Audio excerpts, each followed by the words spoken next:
Fast, proactive, personal. That's DKP & Co Chartered Accountants. Are you a professional optimised business?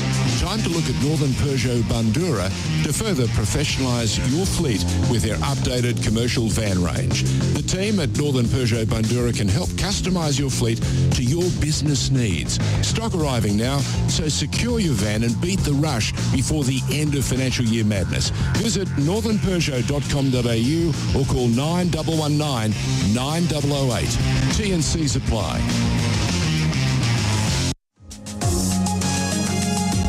You're listening to the State of Our Football Nation on FNR.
Is that correct? Yes. Yeah? Don, welcome to Football Nation Radio. Thank you very much for having me, George. Did you like that little intro? There's a show on Paramount Plus, of course, and Channel 10, which is, of course, the home of football in Australia, the commercial home of football in Australia, and they're running a show called Rabbit Hole, and Kiefer Sutherland is the star. And I'm sure there'll be a Donald Sutherland opportunity for him to front somewhere in the show. But to actually have our very own Don Sutherland join us is great. Does it? I do appreciate the intro. Does it help that my dog was called Kiefer? Oh, get out! Years ago. Is that right? Yeah. Nominated by my niece at that stage. That I seriously thought, that's a ridiculous suggestion until I walked around with it. So yeah, we were Don and Kiefer Sutherland when we went to the vets, and that raised a few eyebrows. That's not what we're here, George. That is sensational. I love. How old is your niece now? She's about 30. Oh, too old, I'd embarrass her. She'd be mid-30s. Let's go. Mid-30s. Well, tell her she has a lot of class, because that's a great name for a dog. Hey, Kiefer, come here. Well done. Now, speak to us, Don. Welcome to the program. For us, it's exciting when there are initiatives happening that make a difference in the marketplace that is football. Where did this idea come around to create something like the Football Supporters Association of Australia? Yeah, it's, I think, a scenario that's probably developed in the background for many years. Football fans are, it wasn't Bill Shankly that said it's a game of opinions, but, you throw any group together and there are multiple different opinions within that group. And that's what we like to do, to challenge each other and to understand direction and preferences, etc. within football. But more specifically, this really came about in recent months, following what was, I think, a decision generally not well received by the football community, which was the shift of the A-League's grand finals to Sydney. And I think at that point, if ever there was a trigger that was going to ignite a voice, that's what it was. It's not to say that there aren't multiple voices, but what we wanted to try to do was to bring together a group that we could put into a solid structure. Thank you for picking up on the ink after the name. It is an incorporated entity, but that's not just cute. It's about having governance and about having appropriate structure, because this is something we don't want to be a flash in the pan. We want it to be something where the positions of the office bearers will be up for re-election at any point in time. And you know, that journey could go for as long as your show of 6 years, or as long as the PFA of over 30 years, or, you know, they all start somewhere, right? So, but our most important goal is that we seek first to understand and then be understood. So we need to be sure that this isn't about 11 or so people who are great football-minded, wonderfully passionate, committed, you know, people, as are almost all that attend games and play sport and coach teams in football, et cetera, but rather than assume that we have a full grasp on that, we need to understand what the football community expects. Not assume, not think that because we feel a certain way that's representative of the masses, but we need to send those tentacles out to all levels of the game. That's men's football, that's women's football, at all ages, from senior right down to formative developmental years. It's everything to do with making sure that we've got local government support in terms of, you know, there's even the discussion with the Women's World Cup, as you mentioned, some of the training facilities that were offered to international teams, they simply don't have the female changing room infrastructure, and someone's got to fund that, you know. So this isn't about a game located in a city at a given point in time. It's about making sure that firstly we understand what all football supporters across Australia consider to be important, that we hear all of those needs and then we prioritise them, and then we do whatever we can to be a voice within the football infrastructure within Australia to be heard. Because at the end of the day, football supporters, as I think we all know, but can sometimes be lost in the noise, are paying customers. We're the people that sit in the stands, stand on the terrace, pay fees to have you know, kids, family members play the sport, make huge time and financial investment to follow the game we love. And I have said to somebody recently that, you know, in business, if I knew that a customer group decided to come together to tell the business what it is that they really want, you know, how many companies would kill for that? That's what they would love. So I want us to be a voice that is truly representative of the football community, and that we get a seat at the table where we can share all of those thoughts, opinions, priorities, needs, wants, desires. Now, at the end of the day, somebody has to listen to that and then act upon it, and that's incumbent on others to do. But we will be doing a disservice if we don't make sure that we know as much as we possibly can about the needs of the football community, of the supporters. And even when we get there, as we well know, it'll change. It'll change because of an event, a game, a season, a transfer, a summer signing, you know. So we've got to be current. We've got to stay up to date with latest changes, etc. Commendation. I like that very much. Pokuah's got something for you. I was just wondering, Don, how did this, like, obviously the big change that happened with the grand final announcement, how did you find the groups of people to create this and to go forward with this idea? Yeah, look, a very good question, and one that I think has got ramifications for how this association will continue to evolve, because it isn't a closed forum. It isn't something that was started by a group and no one is entitled to participate. So there was an interim working group that came together across, I think, 3 states. I may be wrong, it could be 4, but 3 states. And they recognised that there was a need to try to recruit people who could form that inaugural committee. And so they put out through various social media forums expressions of interest. Like pretty much everyone else I know, I'm a passionate, committed football fan. And I saw this and sort of, you know, who are they and what's it all about? And do I really want to get involved with it?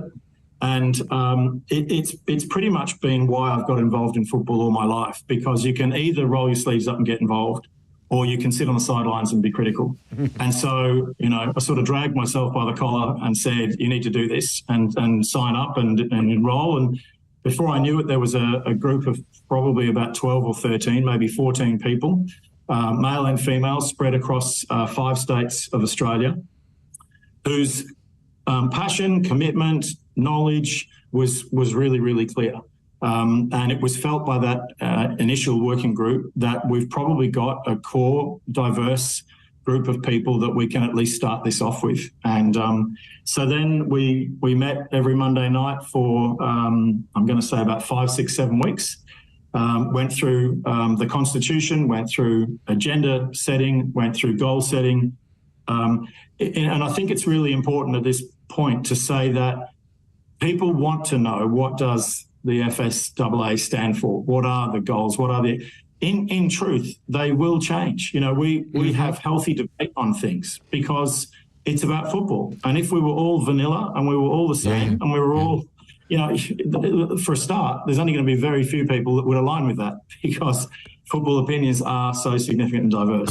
Graham Kennedy used to say, sorry to interrupt there, you always used to say, you can be black, you can be white, please don't be beige. So when you say vanilla, I hear you loud and clear. And you are right. It's about views and how they mature, how they change, and how they fit. And as Pokuah will tell you, she's part of the team at Paramount Plus. She's understood the journey for our Liberty Women's. She was the one that said to me, now, watch what's going to go on here. I think Ante Juric and Sydney are going to be right there or thereabouts. She said to me, Melbourne Victory may well be the big spoiler. And sure enough, she said, watch out for Western United. And how's it turned out, Don? What a final we've got. We've got a grand final of Sydney with a tremendous team, and the emphasis being on team, and Western United that have been in their first year just mighty and resilient Sure. A wonderful first season achievement, and there's a strong part of me that wishes them well to go all the way in the final. It would probably be remiss of me not at that point to say how lovely would it be if they were playing at their Melbourne-based stadium of choice, as opposed to jumping on a plane with their fans and their committees and their coaches and cannot argue, don't wish to argue with you. I concur wholeheartedly. One of the things that the World Game has had in this country is that whenever we have had a grand final, which is a very Australian way of finishing the season, because for me, like most of the football fans in the world, we know that it's first past the post, correct? Sure. Because it shows your ability to take all the buffeting. It tells you how you cope with different formats trying to play against you. And it shows us that you're resilient, even with injuries and other things. You're buoyant and you survive. That's what a great championship season is all about. It's not going through unbeaten, as Arsenal did in that famous time when under Arsene Wenger, when most of the British press couldn't understand what Arsene Wenger was doing. In fact, a great many of the old football heads were saying, this guy is crazy. He's saying to them, no chips, no beer, no. How are they supposed to hydrate? Well, they all learnt, in fact, that they are now the go-to diet plan, aren't they, for every footballer in the world? Yeah, it's certainly changed. So they were ahead of their time. But bring us back. Let me ask you before we go any further.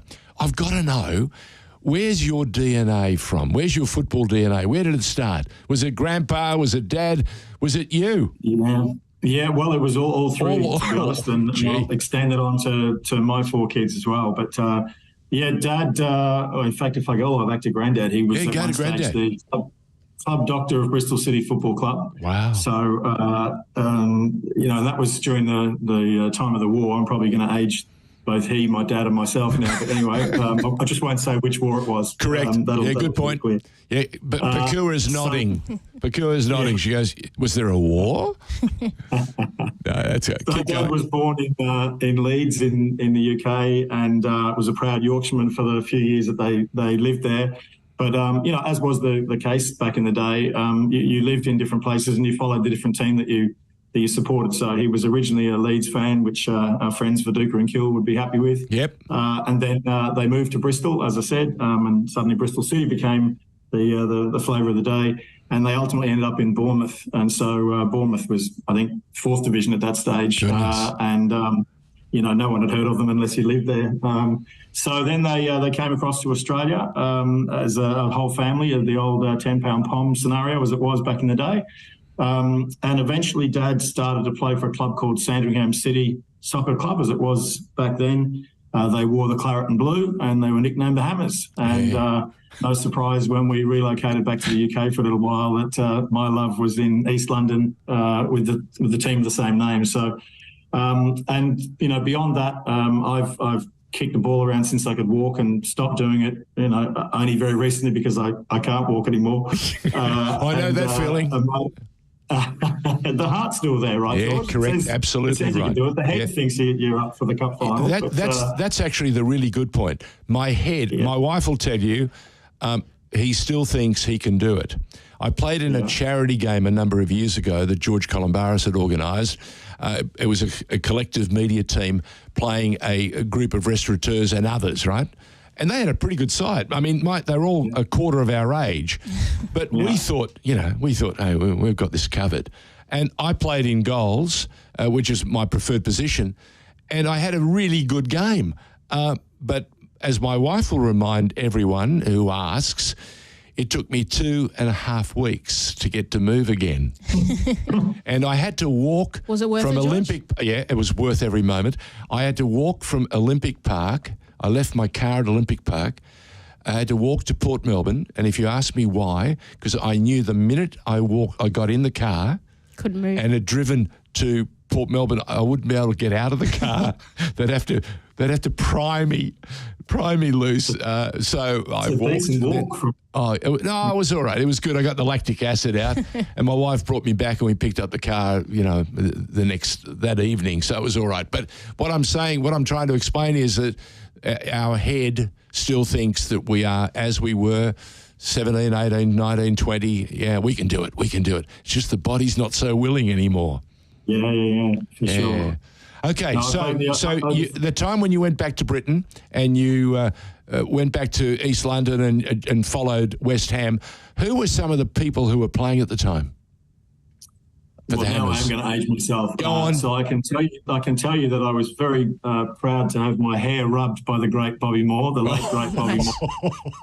Now I'm almost having had Dad tell me that because my memory was somewhat faded. But you know, back in the day there was the Trevor Brookings and Billy Bonds and Bobby Ferguson's and Frank Lampard Senior, not the questionable manager that's on a bit of a bad track at the moment.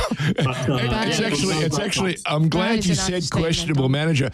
Pokuah's been saying to me, "How do you bring him back to coach Chelsea?"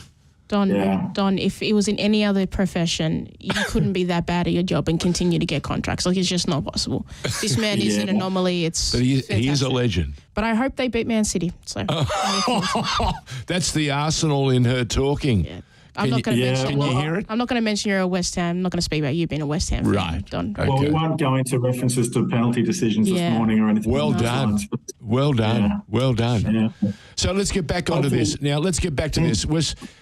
You gave us a clue about the genesis. You gave us a clue about when this messaging out of APL, out of the Australian Professional Leagues, came out in the most, I won't say crazy way, but it came out of nowhere. I thought the timing was bizarre, but I also thought the messaging was off kilter. It didn't resonate at a time when the game was just coming out of a World Cup in Qatar, where the Socceroos had done every Australian proud.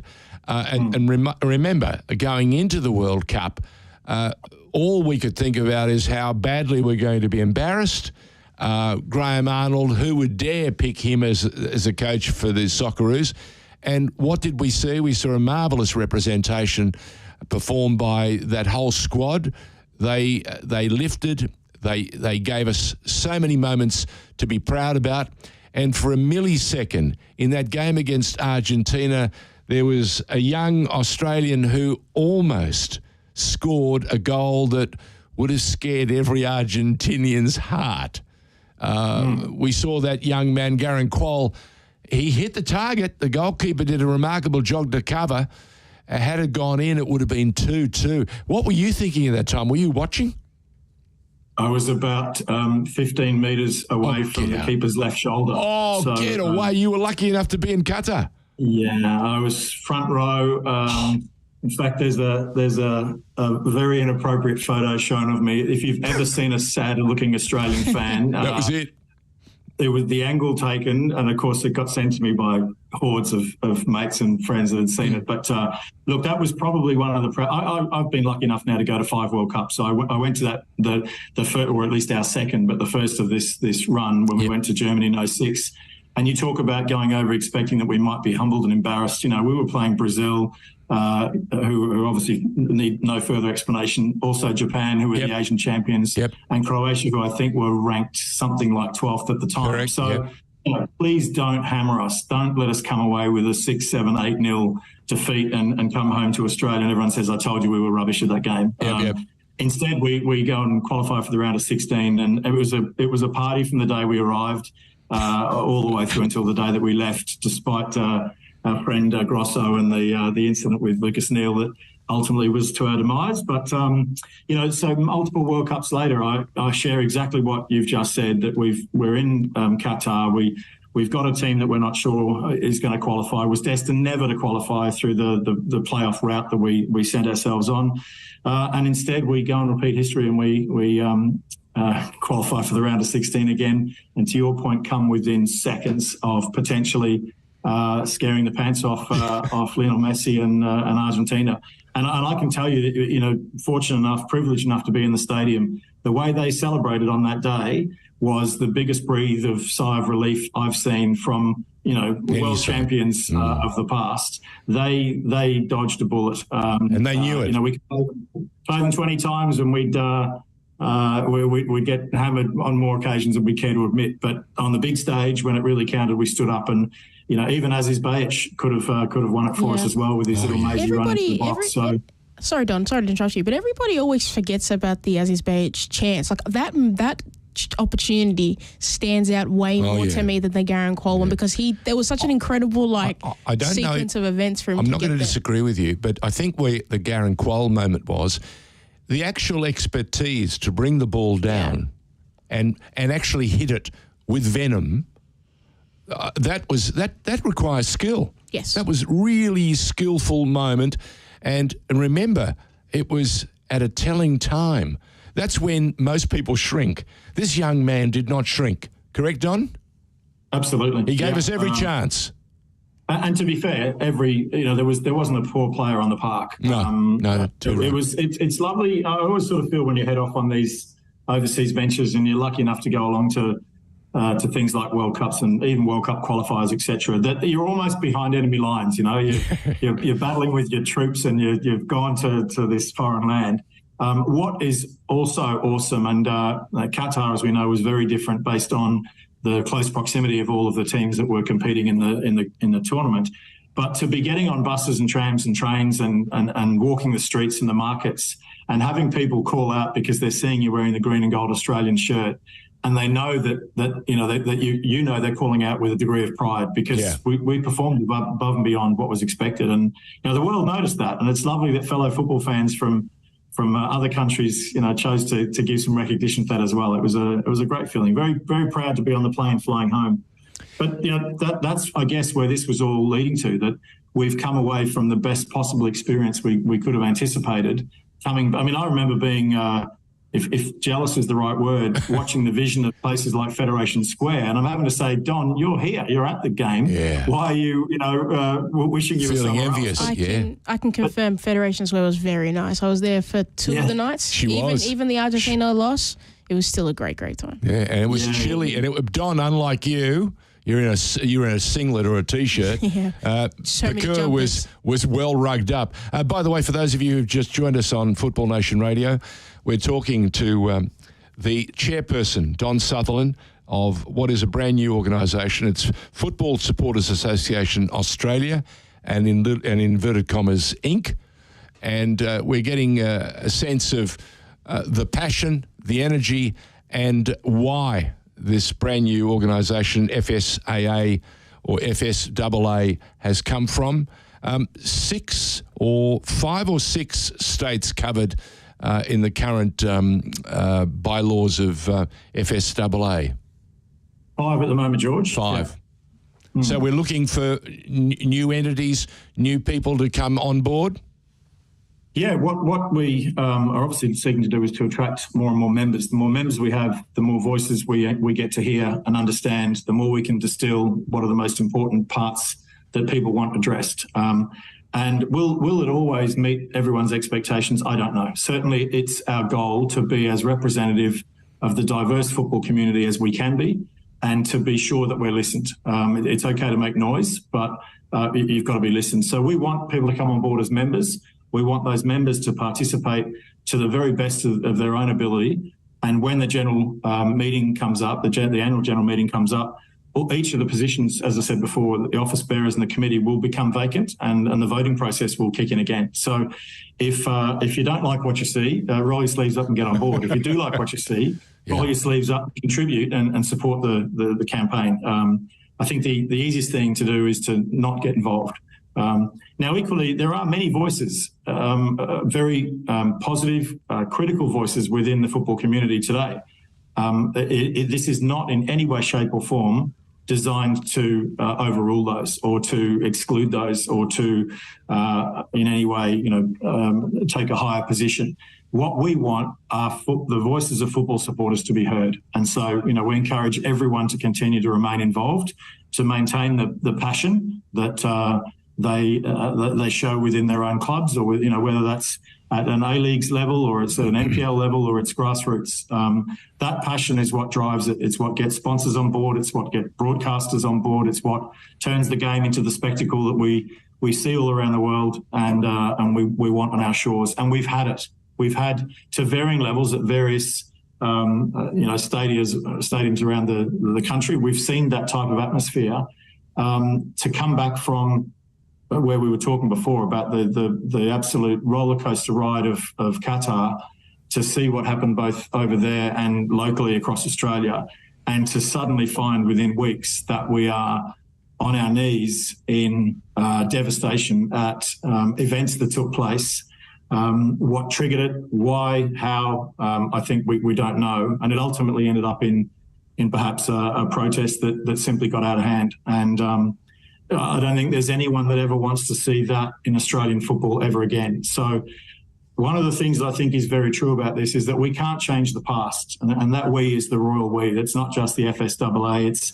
It's everyone that carries a torch for the game and that is passionate about the game. We can't change what's happened, but we can certainly change what happens in the future. And it's critically important that the process of consultation and of understanding the messaging that's come from those people who are, as I said before, the paying customers within this game, that they are listened to, or you won't have them. Now, this is at every level. If you want to go down to club levels within any given state in Australia or territory within Australia, if that club doesn't listen to its fans, we know what's going to happen. And we know that when it doesn't go well, sponsors leave. And then you've got to go and find new ones. And I think it's the old story that it takes you 5 times the amount of effort to win back lost customers than it does to keep them. So we're losing football supporters, or at least those that are attending, major games. We're losing them left, right and centre. And they're bitter and they're angry and they're upset. And so we need to make sure that we can bolster together as one solid group of football supporters. And as I say, there are multiple supporter groups already in place, and they're all doing wonderful jobs. They're all trying really hard to get their voice. We just want to join in with that. And if we can go through the various football governing bodies of Football Australia and the APL, and we can get some attention, even more important that we get the membership up, because the more people there are that can feed us what's critically important to them, the more impactful and helpful we can be to the football community. Don, I wanted to ask, you mentioned the APL. I was wondering, do you foresee, obviously as the chairperson, the working relationship between your organisation and the APL? What do you envision that to look like? Well, I think there needs to be regularity of communication, and that probably requires a conversation with the likes of Danny Townsend to confirm what regularity looks like. But I don't think what we want, and I don't think it will work, is to sit at the table, once, have a really good chat, high-five each other, decide that we've now got a model that's going to work, and then we just watch the flower die because it's not being watered. So regularity, is it quarterly? Is it 6 monthly? I think that would probably be about as much as it could be. But I need to be respectful also of the process to understand what is reasonable, feasible, and manageable from all of those stakeholders. But it has to be on an ongoing basis. And this is as much about building foundation pillars of trust, respect, recognition, accountability. They're all in any, I think, strong relationship, whether that's marital or business or sporting, those key pillars have to be in place. You can't have the tail wagging the dog. You can't have the dog wagging the tail. You can't have a scenario where people aren't respectful for the positions of authority that they're in, for the governing responsibilities that they have. But just as equally, you can't walk away from a conversation, agree on outcomes, and then not deliver. So one of the things that I want the football supporter community and all stakeholders in the game, there's this new wacko group called the FSAA, and no one really knows who we are. And if I'm really honest, we don't really know who we are yet either, because we're 5 minutes old and we have a vision and we really want to try and make this work. But if all we do is talk about it, this will last as long as it took to get it up and running, and it'll fall over just as quickly. So we need to be measured based on results, and we need to be measured based on what it is that we're able to achieve in consultation with all of the various important stakeholders across the community. And then I think you get credibility. And then hopefully you start to see people say, you know what, I probably wouldn't. I didn't really think they were going to do what I wanted them to do. I didn't really think I was going to be a part of it, but they seem like they're having some headway, and maybe I should join up and get involved. And my request on behalf of the committee is get involved early. Don't wait. Don't sit back. I love not just the diverse makeup of the committee that we have, but of the opinions that we have within it. And everything we're trying to do is to be as respectful to each other, because I think this and you think that. Well, hang on. Is there a midpoint where we can? And do we need a vote on it? And should we, find some way that as a collective group, we can agree this might be the next stage for us to move further forward? And that's, I sort of say this all the time. Go down the pub after the game with a host of even your supporters and the opposition fans. And one of the great experiences that I've had a couple of times is being in Wellington, who I rate as possibly the best welcoming home support that I've ever encountered. Wow. I don't know if either of you know this, but they take you to their pub after the game, and the team arrive and they have their dinner, and the coaches arrive and they all have their dinner upstairs, and they come around and mingle and chat. It was almost impossible to buy a beer because these guys it was just jugs appearing on the tables, and that was through their hospitality. So I know this is specifically about Australia, but I hope there's a few Phoenix fans that know that type of behaviour was more than appreciated, and not just by the times I've been there. I know it happened on a recent trip. But go in that pub and talk about, what did you think about the game? What do you think about football? What do you think about the hierarchy, the leadership, the sponsorship, the broadcast partner? It goes on and on and on. And a whole chunk of people agree about a whole lot of stuff, and a few others say, I don't know, I've got a different opinion. What we're wanting to do is to understand what all those opinions are, distill them, prioritise them, and then act upon them as best as we're capable of doing. Don Sutherland, you took me back while you were talking about the Wellington Phoenix experience, when you as a travelling fan went over and got a chance to be taken to their local pubs and clubs. In the golden days when I was president at South Melbourne, one of the most wonderful parts of the game, win, lose or draw, was when we opened the dining room to the visitors, and we fed them, we looked after them, made sure that their bus was ready to go, and that wonderful conviviality, I can't even say it, that coming together of winner, loser, or at least opponents, and we fed them, and you made sure you swapped stories. And you saw from some of their sponsors and some of their older fans who were regulars at your ground that they enjoyed that experience as much as anyone else. So it's great to hear that. And well done to Wellington Phoenix that have had to endure some incredible hardships, especially during the midst of COVID, when so many of them had to make a base for themselves in Wollongong and play away from their families and friends, and they did it week in, week out, and they were pretty good.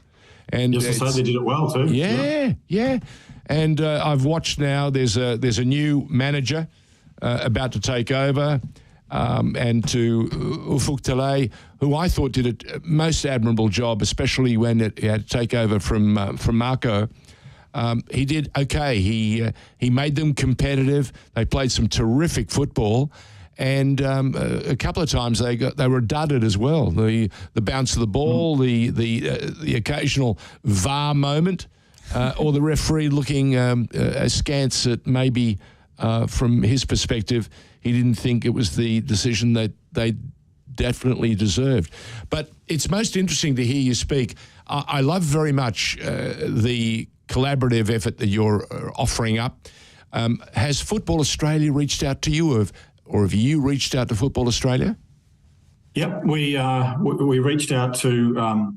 I feel like I keep repeating myself when I talk about stakeholders and so on, but anyone that from the media contingent to Football Australia, and a number of people within Football Australia, to the APL, to several of the clubs, and there's probably a chunk of people I've missed in the middle of there. Yep. And it was really out of respect to give them a heads up as to what it was that we would be doing when we were launching the association yesterday, and a number have reached out, and meetings are being scheduled, have been earlier today, and they were yesterday. So I think within the next certainly month, and the PFA are involved in that as well, and I've welcomed the opportunity to sit and talk as fans and players, being integral to the sort of the heartbeat of decision making within the football world.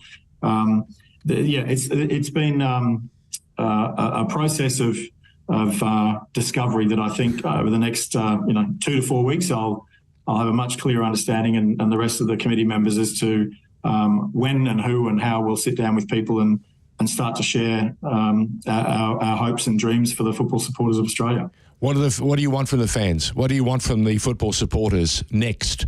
As you say, you announced yesterday that you were setting it up, and you're up, and as you say, you're on air, and we've got you on FNR. What's next? I think you can be guilty of making ambitions too grand, and the moment that you do, when they don't work, that's the West Ham fan speaking. See, that is the West. We don't have any ambitions. We just hope to hang around for a while. So when I keep talking about a voice, that quickly aligns with a seat at the table, a real genuine, leather embossed seat or a mythical seat, but we need a voice, and we need to be regularly at a decision-making consultative process. And if that can happen, whether it happens super quick, whether it happens over a period of time, then I think it's given a very positive boost to the inception of the Football Supporters Association of Australia, if we can get to that far. Now, others have got that far. So again, the last thing I want to do is to be disrespectful of those that are continuing to try to get the voice. There's been so much that has taken place, and make a difference. Yeah. I try and say this in a manner that isn't insulting to anyone's intelligence, but if I were on the side of the team that was part of a governing body, and let's call that therefore the company, and I knew that my customers, today's football supporters, had a strong opinion, not only would I want to understand it, but I want to do whatever I could to try and deliver on it. Now, if that's not doable, and there's a whole lot of stuff that sometimes we don't know. There are financial constraints, there are conflicts of interest. There's a whole lot of things that go into the fabric of these decisions being made, but at least share what the decision is, how it came about, and why. And I think you can walk away from those conversations and go, okay, I didn't quite get what I wanted, but I understand why. And if you don't like the answer why, there should be an opportunity to at least challenge that and see if there's a different way of doing it. And, I think the nature of humans getting together in a room, the very first idea is not always the one that gets put into action, right? This is why a voice is important. This is why debate is important. This is why consultation is important. Because it would be a very dangerous game, I think, to play it solo. And I worry that that's potentially where we could get to and may have got to and may have to unravel if we can't sit around a table and and nut out some of these issues and seek positive change, because at the end of the day, that's how we'll be measured, as I said before. It'll be on what actions took place and what achievements could be ticked off. Now, obviously, Don, there's obviously lots. I think anybody in any aspect of football would agree there's lots of places we need to keep moving forward in order for the game to grow and for the game to be sustainable and healthy. Is there anything that you see currently now that you're happy with? Like, obviously, like, because for me, when I look at like the Adelaide crowds and things like that, I loved seeing the pictures of that and seeing the atmosphere in Central Coast and things like that. Is there anything at the moment that you think is like needs to stay in place as we continue the journey of growth in the game? Yeah, I think what you've highlighted is exactly what's good about our game, and arguably is a point of significant difference between our football and any other code, and potentially any other sport. Like, stand on the terrace, sit in the sides and listen, and maybe even better, participate in that noise. I don't want to get all cliche, but the hair on my arms is standing on end as I talk about it. It's magical stuff. I raised 4 kids on the terrace for my sins. I'm a Melbourne Victory fan, so we just lost half your readership. No. Look, we're all saddled up with someone, right? We've said from day one, when FNR was started 6-7 years ago. I can remember the early days of the fan base at Victory that were mighty because the club was flying on and off the pitch.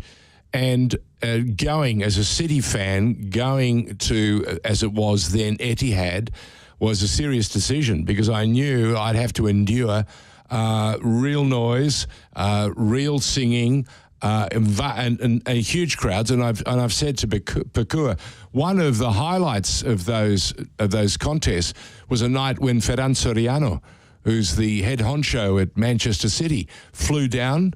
And he was our guest at Etihad, and he sat there. I think it was about 55,000, and his phone kept ringing, and he didn't want to answer it for a number of reasons. One, because he was here on business, and he wanted to see what the crowds were doing.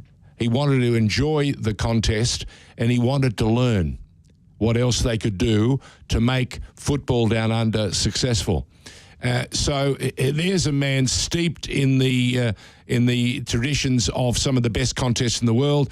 He started, of course, at Barcelona and then took that expertise to the City Group. And he was you could see he was watching and delighted by what he was seeing. He didn't like the score, but he was professional enough to understand it was a gripping contest, won well by a Victory that was, just going through that golden phase. And to see you guys where you are at the moment, it's a tough one, but there are good people there. I'm sure they will. It's like everything else, like life. It's cyclical. And if you make some good decisions in the off-season and you get a bit lucky and you also get a chance to advance some of your youngsters, give them a bit more airtime, you get some tremendous results. We're watching, Pokuah and I have watched with great interest the efforts of the Central Coast Mariners. Nick Montgomery has bred a group of fighters, and their fans have loved it. They're some of the best fans in the country, as are Carl Viet's fans at what they call Cooper's Stadium. And what a crop of youngsters. And that 17-year-old, he does things that defy gravity, Don Sutherland. Yes, he does. Yeah, and he does them when he plays Melbourne Victory as well, which much to my disappointment. But Pokuah, your question around what's good about it, it's exactly what we're talking about. The nucleus is there for football to return to the dizzy heights that it's been. Whether it's club to club or it's at international level, following the Socceroos or the Matildas, there is such a strong following. Let's make sure that we harness them. Let's make sure that they come back onto the terraces. Let's make sure that stadiums are, in the nicest way, are intimidating for opposition teams, etc. Because that's what's different about our game. And I almost enjoy the fact that people outside of our game don't get that. They don't understand why you have to have an away end, but that's where the camaraderie and the noise and the mateship and it all kicks in, and it turns it into a unique sporting environment that I've taken followers from footy, from rugby league, and stood on the terrace and, some of the comments that like, this is unbelievable. So that's what's good. It's happening at Coopers. It's, Sydney's numbers have looked a little more upbeat this year as well, with obviously the new Allianz Stadium. It's happening there as well. The other good things that are happening, I think I saw today, Brisbane Roar have created a forum for their fans to get closer to their club. I know that Melbourne Victory have that. I was part of one of the original subcommittees some time ago now. But, there's another good thing. And I say that respectfully without knowledge as to whether other clubs are doing that as well. But they should be. And now I'm stuck in talking about A-League. Is that happening, at NPL level? Is it happening across the country? What else is good about the game? There's talk now of a national second division, more than talk. There's the potential for promotion relegation. Now you can start getting into does everyone agree that's a good thing, and is it the right thing for sport within Australia or our sport within Australia? Either way, these are the good things. We've been talking about a lot of stuff that is going to continue to differentiate this sport so it can be celebrated in its own unique way that doesn't exist anywhere else. Pick... and I love all sports, to be honest. I was a phys ed teacher 100 years ago, so I sort of have a foundation in sport. But there's no one getting promoted or relegated. And pick whichever illustrious team in whichever other code you want, and say next year when they finish bottom, they're playing in a state-based regional league. It just defies description, and belief. Sure.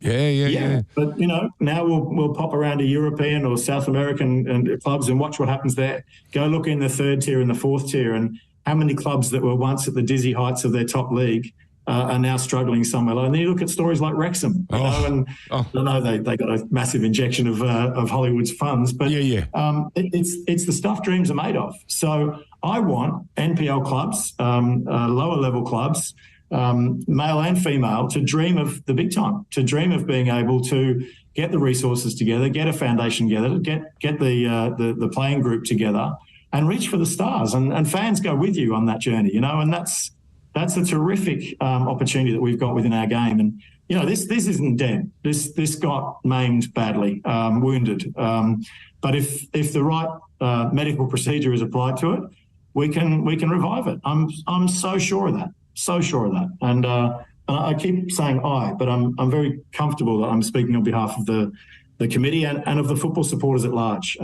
Sadly, we have seen some people walk away and have openly said on social media, that's it, I'm done. This is not for me anymore for a host of different reasons. So I sort of feel it's incumbent on all the rest of us left together to create a world that they want to come back to, create an environment. Because for some people, that's all they get to do at weekends. Go along and support their team, and they work hard and they're committed to families, but that's their moment. So we've got to do everything we can to turn football back into being the magnet that draws happy, participating, loud, noisy, passionate fans, and get them back in the stadiums everywhere that the game is played. It's been our pleasure at Football Nation Radio to catch up with a newly minted organisation, the FSAA, and to speak to their chair, Don Sutherland. We wish you every success. I think you're onto something. I think, timing is of the essence. There are some great ideas that have come along in the past, and the time wasn't right for them. The atmosphere just wasn't conducive. I have a sneaky feeling, my friend, that this might be the right time, and it may well be that there are some tremendous people, and I know from Blaine and others, Blaine Treadgold, that there are some good people, and they mean well, and they want the game to not only get back up, but they want it to prosper. We have a Women's World Cup. We have a chance to create a whole new chapter for the game. And I'm also reminded that the day after Anzac Day, we found the Anzac Trophy. Yeah, the Ashes, Football Australia has found the Ashes Trophy that was played, I think it was 1921. Was it 1921? I think it's lost in 1955 or something. Yeah. Well, it's now found and apparently is in tremendous nick. So this may well be another omen, a really good omen, Don. And can I just say once again, thank you for taking the time to take us through on this journey, to give us a sense of what you and your cohort are all about. If anyone wants to join, how simple or how hard is it?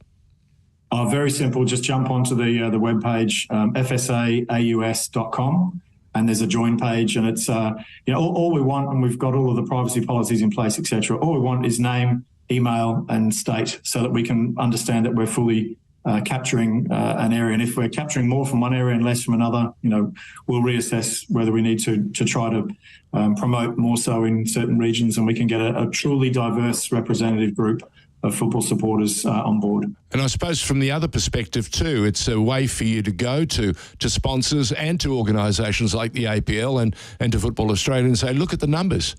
Look at the cross section of fans and supporters that we've got. And maybe it'll help them listen. Well, I certainly hope so. And I do want to thank both of you, Pokuah and George, for the very generous amount of time that you've given to discussion. I've thoroughly enjoyed the football chat.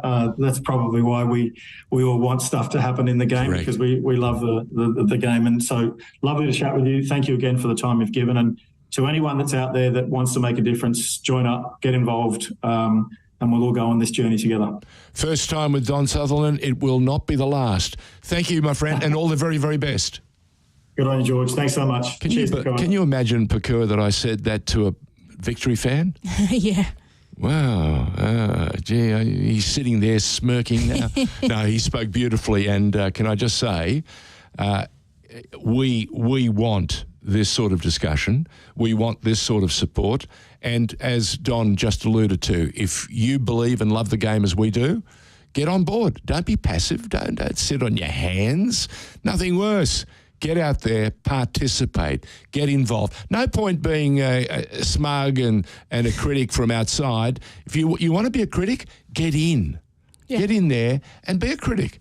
But don't sit outside and take pot shots at people who are making an effort and are prepared to put their time and their energy into it. It's so important. And we can bring this game back together.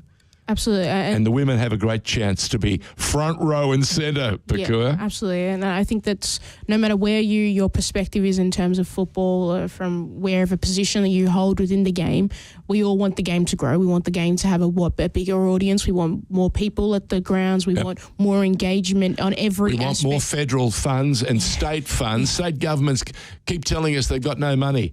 But every time the AFL asks, somehow the shortfall of $240 million can be met. I'm fascinated. How does that happen? Are we talking about Tassie?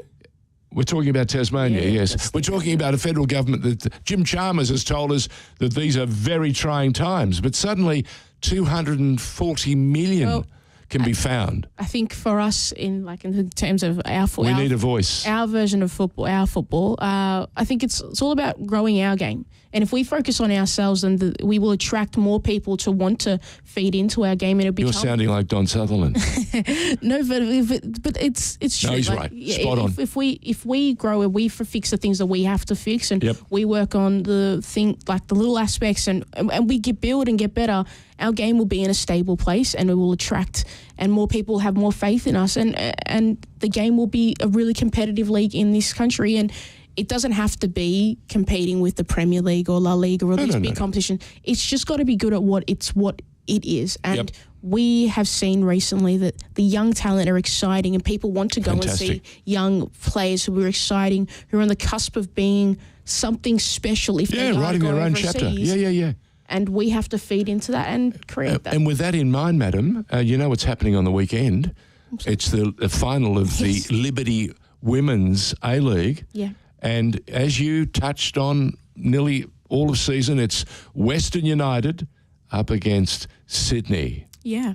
So who gets the chocolates? The Cocoa Blacks. Who gets the Cocoa Blacks? I think the favourites are Sydney. No, I don't want to hear the favourites. I want you to give me the definitive call from Pokuah Frimpong. Well, these teams only faced 2 weeks ago. I will go. Yes, go on.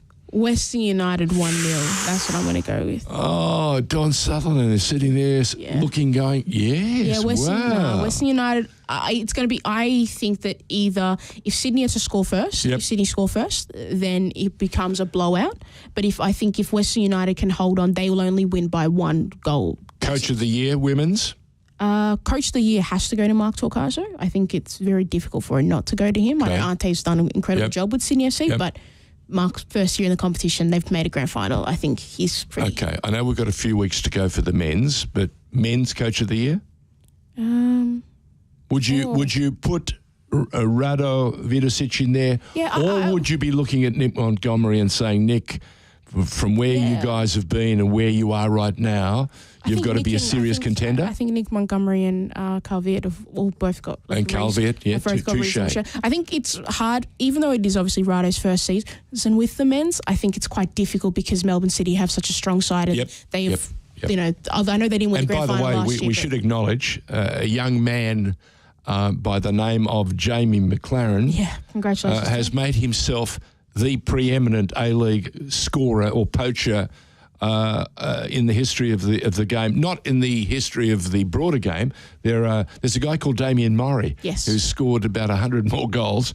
And he had a ferocious nose for goals. Yeah, and I can tell you, I remember Damien growing up, watching him as a youngster, and I thought, oh, this poor kid, if only he knew where the goalposts were, where he found a way. Yes, it was funny to see on social media when they put the all-time and they had Jamie as number 2, and there's lots of people who had no idea who he was. I'm going to be honest, I didn't know who he was, and I had to do some Googling and things like that. But I think that stuff like that's really important. I think we shouldn't forget the past of the way the game was before, and we should always try our best to incorporate it because there are fans of that era that you can still bring and you can still find a thing for them to like about the game now. So I like that they did that. I would make sure all our NSL stars of the past were given guest entry tickets anytime they wanted to come to the A-League and make them a part of the game action that particular day. Feature them. Tell their story. It'd be fantastic. Speaking of stories, before we go, I cannot not touch on the happenings overnight in the EPL. You guys have had a fantastic season up until this moment. What's going on with your boys, the Arsenal, the Gunners? Yes, it's been tough. Are they done, or they still got something going on? I think the league next 3 games. I think the league is done unless other people want to do Arsenal favours, but I don't think they are in the business of doing Arsenal any favours. Right. But I think that for us, we've actually mathematically, as of this morning, we have qualified for the Champions League next year. Okay. Which is fantastic. Yep. I think for us... So you're 12 months behind, but you got it done. We got it done. Finally. We got it done. I think this season has been an incredible season. I think we got injuries at a really bad time, and we maybe rode the emotional wave of trying to get to the final a little bit too early, and the emotional wave didn't carry far enough. Got you. And we got the Liverpool game, the draw. I think that was the thing that broke us. It wasn't because we played really well, but when you go to a place and you don't need to win, but the history of your club going there is not great. You really want to win. And then when we didn't do that, it set a spiral for the West Ham game and the Southampton game. And then we got to this morning and it was tough. Speaking of games that didn't go to plan, what happened this morning with Nottingham Forest up against Brighton Hove Albion?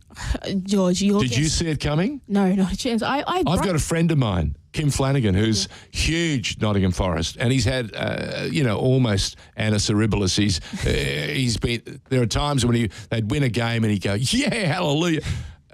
I haven't been able to reach him because I think he's in orbit at the moment. Yeah, no. He's safe from relegation. Wandering across the planet, feeling like, wow, we've beaten Brighton. Brighton were invincible. Yeah, Brighton are fantastic. There are some top of the mid-table sides like the Brighton, Fulham, Aston Villa. Aston Villa looking good. Great sides that I genuinely enjoy watching them play games of football. Nottingham Forest, at the start of the year, I had them booked for going down for relegation. Yep. Absolutely stepped. And then I've been watching the season. They've been there, sitting there. I don't know how they've managed to get themselves out of the relegation zone. I don't like it at all. Let's relegate them again so that they can try and get back up. Wow. Let's replace them for Burnley. Fiery words from Pokuah Frimpong. Pokuah, it's been so much fun catching up with Don Sutherland. For us, a terrific opportunity to find out so much more about a brand new organisation. And as we touched on at the beginning of the hour, Don Sutherland and his crew, they cover 5 states. They want to cover every state and territory in this country. They can only do it with full-on participation. Get involved. Get into it.